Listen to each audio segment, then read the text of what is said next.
Hello viewers, welcome back to Food Treat channel. ನಾನು ಇವತ್ತು ಮಾವಿನಕಾಯಿ ಉಪ್ಪಿನಕಾಯಿ ಮಾಡ್ತಾಯಿದ್ದೀನಿ. ನಾನೀಗ ಇವತ್ತು ಉಪ್ಪಿನಕಾಯಿ ಮಾಡೋದಕ್ಕೆ ಒಂದು 3 ಮಾವಿನಕಾಯಿ ತೊಗೊಂಡಿದ್ದೀನಿ. ಸೊ ಇದನ್ನ ನಾನು ಒಂದು ಮೀಡಿಯಮ್ ಸೈಜಾಗಿ ಕಟ್ ಮಾಡ್ಕೋತಾ ಇದ್ದೀನಿ. ತುಂಬ ಸಣ್ಣದಾಗೂ ಮಾಡ್ತಾ ಇಲ್ಲ, ಮೀಡಿಯಮ್ ಸೈಜ್ ಕಟ್ ಮಾಡಿ ಇಟ್ಕೋತಾ ಇದ್ದೀನಿ. ಆ್ಯಂಡ್ ಈಗ ಆಲ್ಮೋಸ್ಟ್ ಎಲ್ಲ ಕಡೆ ಮಾವಿನಕಾಯಿ ಸೀಸನ್ ಸ್ಟಾರ್ಟ್ ಆಗಿದೆ ಆ್ಯಂಡ್ ಮಾವಿನಕಾಯಿ ಕೂಡ ಸಿಗ್ತಾ ಇದೆ. ಸೊ ನೀವು ಕೂಡ ಟ್ರೈ ಮಾಡಿ. ಸೊ ಈ ಮಾವಿನಕಾಯಿ ತುಂಬ ಚೆನ್ನಾಗಾಗುತ್ತೆ. ನನಗಂತೂ ತುಂಬ ಪರ್ಸ್ನಲಿ ತುಂಬ ಇಷ್ಟ ಆಯಿತು. ಸೊ ನೀವು ಕೂಡ ಟ್ರೈ ಮಾಡಿ ಹೇಗಿತ್ತು ಅಂತ ಕಮೆಂಟ್ ಬಾಕ್ಸಲ್ಲಿ ತಿಳಿಸಿ. ಹಾಗೆ ಯಾರೆಲ್ಲ ನಂಗೆ ಸಪೋರ್ಟ್ ಮಾಡಿದ್ದೀರಾ ತುಂಬ ಥ್ಯಾಂಕ್ ಯು. ಹೀಗೆ ಸಪೋರ್ಟ್ ಮಾಡ್ತಾ ಇನ್ನು ಮುಂದೆ ಕೂಡ. ಹಾಗೆ ನಿಮ್ಮ ಫ್ರೆಂಡ್ಸ್ ಫ್ಯಾಮಿಲಿ ಒಟ್ಟಿಗೆ ಶೇರ್ ಮಾಡ್ಕೊಳ್ಳಿ. ಹಾಗೆ ಯಾರೆಲ್ಲ ಸಬ್ಸ್ಕ್ರೈಬ್ ಮಾಡದೆ ನೋಡ್ತಿದ್ರೆ ದಯವಿಟ್ಟು ಸಬ್ಸ್ಕ್ರೈಬ್ ಮಾಡ್ಕೊಂಡು ನನ್ನ ಚಾನಲ್ನ ನೋಡಿ. ಹಾಗೆ ಬೆಲ್ ಐಕನಲ್ಲಿನೂ ಕ್ಲಿಕ್ ಮಾಡ್ಕೊಂಡು ನೋಡಿ, ನಿಮಗೆ ನೋಟಿಫಿಕೇಷನ್ಸ್ ಬರುತ್ತೆ. ಸೊ ನೀವು ಈಸಿಯಾಗಿ ನೋಡ್ಕೋಬೋದು. ಸೊ ಇಲ್ಲಿ ನೋಡ್ತಿದ್ದೀರಲ್ವ, ನಾನು ಈ ಥರ ಕಟ್ ಮಾಡ್ಕೊಂಡು ಅದರಲ್ಲಿ ಸೀಡ್ಸ್ ಇರುತ್ತಲ್ಲ ಅದನ್ನು ತೆಗಿತಾ ಇದ್ದೀನಿ. ಸೊ ಈಗೆಲ್ಲ ಕಟ್ ಮಾಡಿ ಆಯಿತು. ಈಗ ನಾನು ಇದಕ್ಕೆ ರುಚಿಗೆ ತಕ್ಕಷ್ಟು ಉಪ್ಪು ಹಾಗೆ ಅರಿಶಿನ ಹಾಕಿಬಿಟ್ಟು ಚೆನ್ನಾಗಿ ನಾನು ಮಿಕ್ಸ್ ಮಾಡ್ಕೊತಾ ಇದ್ದೀನಿ. ಸೊ ಇದನ್ನ ಮಿಕ್ಸ್ ಮಾಡಿಬಿಟ್ಟು ಒಂದಿನ ಒಂದು ಕಂಟೈನರಲ್ಲಿ ಹಾಕಿಡಬೇಕು.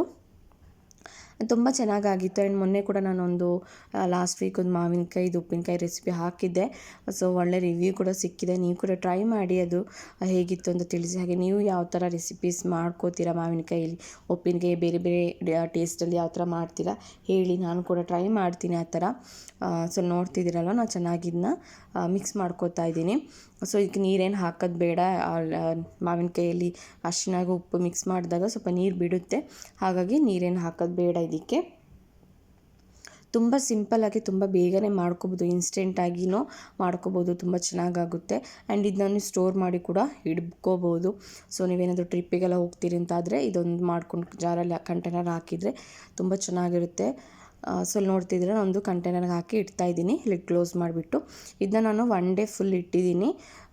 ಸೊ ನೆಕ್ಸ್ಟ್ ಡೇಗೆ ನೋಡಿದಿರಲ್ಲ ಈ ಥರ ಆಗಿದೆ. ಸೊ ಇದನ್ನ ನೀರನ್ನೆಲ್ಲ ಸ್ಟೇನ್ ಮಾಡಿಬಿಟ್ಟು ಈಗ ನಾನು ನೀರು ಚೆನ್ನಾಗಿ ಸ್ಟೇನ್ ಆಗಬೇಕು. ನೋಡಿ ನೀರೆಲ್ಲ ಚೆನ್ನಾಗಿ ಬಿಟ್ಟಿದೆ.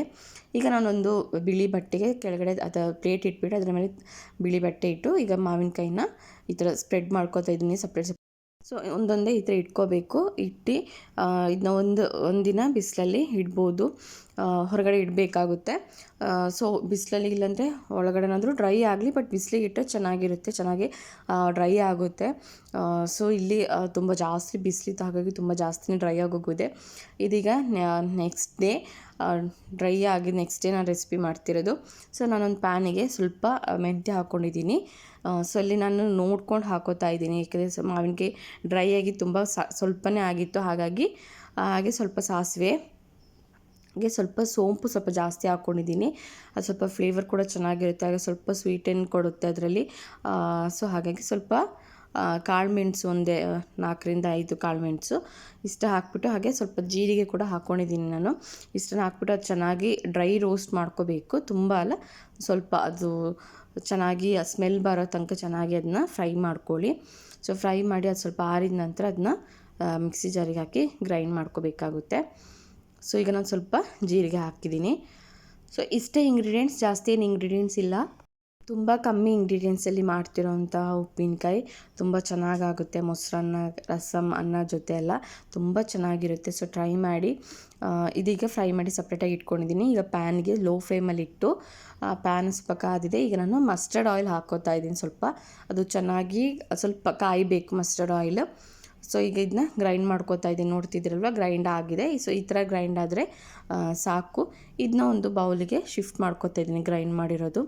ಆ್ಯಂಡ್ ಈಗ ನಾನು ಇದಕ್ಕೆ ಸ್ವಲ್ಪ ಅರಿಶಿನ ಹಾಕ್ತಾಯಿದ್ದೀನಿ, ನೋಡ್ತಿದ್ದೀರಲ್ವ ಸ್ವಲ್ಪ ಅರಿಶಿನ. ಹಾಗೆ ಇದಕ್ಕೆ ರೆಡ್ ಕಾಶ್ಮೀರಿ ಚಿಲ್ಲಿ ಪೌಡರ್ ಹಾಕ್ತಾಯಿದ್ದೀನಿ. ಹಾಗೆ ಖಾರಕ್ಕೆ ನಾನಿಲ್ಲಿ ಪೆಪ್ಪರ್ ಹಾಕಿದ್ದೀನಿ. ಹಾಗೆ ಆ ಖಾರನೇ ಇದು ಮಾಡ್ತಾಯಿದ್ದೀನಿ. ಸೊ ಈಗ ಸ್ವಲ್ಪ ಉಪ್ಪು ಕೂಡ ಹಾಕೋತಾ ಇದ್ದೀನಿ. ಹಾಗೆ ಬೆಳ್ಳುಳ್ಳಿ, ಒಂದು 3 ಬೆಳ್ಳುಳ್ಳಿನ ಕಟ್ ಮಾಡಿ ಹಾಕೋತಾ ಇದ್ದೀನಿ. ಆಪ್ಷನಲ್, ಬೇಕಿದ್ರೆ ಹಾಕ್ಕೊಳ್ಳಿ, ಇಲ್ಲಾಂದರೆ ಸ್ಕಿಪ್ ಮಾಡಿ. ಆ್ಯಂಡ್ ಬೆಳ್ಳುಳ್ಳಿ ಬದಲು ನೀವು ಸಣ್ಣ ಹಸಿಮೆಣ್ಸಿನ್ಕಾಯಿ ಆದ್ರೂ ಹಾಕೋಬೋದು, ಚೆನ್ನಾಗಾಗುತ್ತೆ. ಸೊ ಈ ಥರ ಮಿಕ್ಸ್ ಮಾಡ್ಕೊಂಡಾದಮೇಲೆ ಈಗ ಎಣ್ಣೆ ಕಾದಿದೆ ಚೆನ್ನಾಗಿ.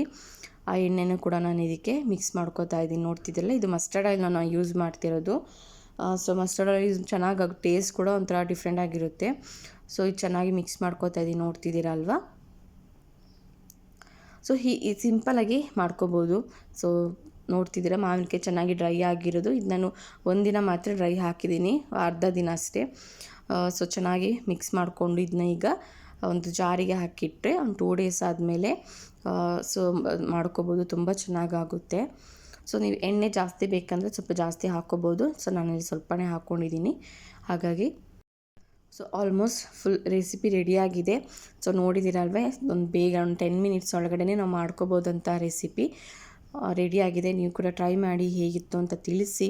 ಸೊ ಇಷ್ಟ ಆದರೆ ಲೈಕ್ ಮಾಡಿ, ಶೇರ್ ಮಾಡಿ, ಕಮೆಂಟ್ ಮಾಡಿ, ನಿಮ್ಮ ಫ್ರೆಂಡ್ಸ್ ಫ್ಯಾಮಿಲಿ ಒಟ್ಟಿಗೂ ಶೇರ್ ಮಾಡ್ಕೊಳ್ಳಿ. ಸೊ ನಾನೀಗ ಒಂದು ಇದನ್ನ ಬೌಲಿಗೆ ಕಂಟೈನರ್ಗೆ ಹಾಕೋತಾ ಇದ್ದೀನಿ, ಗ್ಲಾಸ್ ಜಾರಿಗೆ ಹಾಕೋತಾ ಇದ್ದೀನಿ. ಇದನ್ನ ಒಂದು ನಾನು ಫಸ್ಟ್ 2 ಡೇಸ್ ಹಾಗೆ ಸ್ಟೋರ್ ಮಾಡ್ತೀನಿ, ಹೊರಗಡೆ ಇಡ್ತೀನಿ. ಆಮೇಲೆ ಚೆನ್ನಾಗಿ ಎಲ್ಲ ಮಸಾಲೆ ಮಿಕ್ಸ್ ಆದಮೇಲೆ ಫ್ರಿಜ್ಜಲ್ಲಿ ಎತ್ತಿಟ್ಕೋಬೋದು ನಾವು. ಸೊ ಇದನ್ನ ತುಂಬ ದಿನ ಸ್ಟೋರ್ ಮಾಡಿನೂ ತಿನ್ಬೋದು, ಚೆನ್ನಾಗಾಗುತ್ತೆ, ಹಾಳಾಗೋದಿಲ್ಲ. ಸೊ ಇಷ್ಟ ಆದರೆ ಲೈಕ್ ಮಾಡಿ, ಶೇರ್ ಮಾಡಿ, ಕಮೆಂಟ್ ಮಾಡಿ. Thank you.